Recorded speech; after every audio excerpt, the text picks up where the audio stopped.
একটু তুলে ধরবেন, একটু খুলে একটি লিফলেট তুলে ধরবেন। সবাই পেয়েছেন, একটু খুলে তুলে ধরবেন দয়া করে, আমি দেখতে চাই। এটি আগামী দিনের রাষ্ট্র পরিচালনার ক্ষেত্রে যে নিয়ম, যে পদ্ধতি ব্যবহার করা হবে মানুষের কল্যাণে, রাষ্ট্রের কল্যাণে, গণতন্ত্রকে প্রতিষ্ঠা করবার জন্য, ন্যায় বিচার প্রতিষ্ঠা করবার জন্য এবং সকল জাতি বর্ণ গোষ্ঠী নির্বিশেষে সকলের অধিকার, মৌলিক অধিকার প্রতিষ্ঠা করবার জন্য, সংরক্ষণ করবার জন্য এইখানে সেই নিয়ম পদ্ধতিগুলি লিপিবদ্ধ করা হয়েছে। আমাদের প্রিয় নেতা জনাব তারেক রহমানের সেই ঐতিহাসিক ৩১ দফা রাষ্ট্র কাঠামোর মেরামতের জন্য সেই ৩১ দফা সম্বলিত এই লিফলেটটি আপনাদের হাতে তুলে দিয়েছে।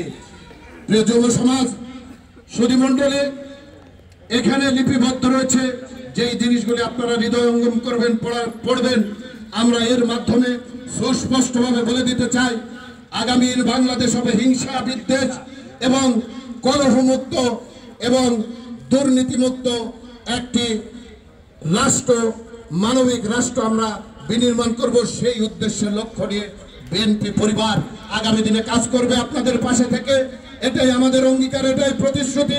ইনশাল্লাহ আপনারা সহযোগিতা করবেন।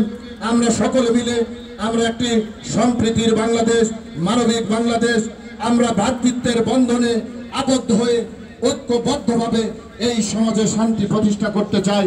এই প্রত্যাশা রেখে আগামী দিনে আরো উত্তরোত্তর আমরা বৃদ্ধি করতে চাই। আমাদের এই সকল গ্রামীণ জনপদের যে হারিয়ে যাওয়া খেলাগুলি আমরা সামনে আনবার চেষ্টা করবো ইনশাল্লাহ।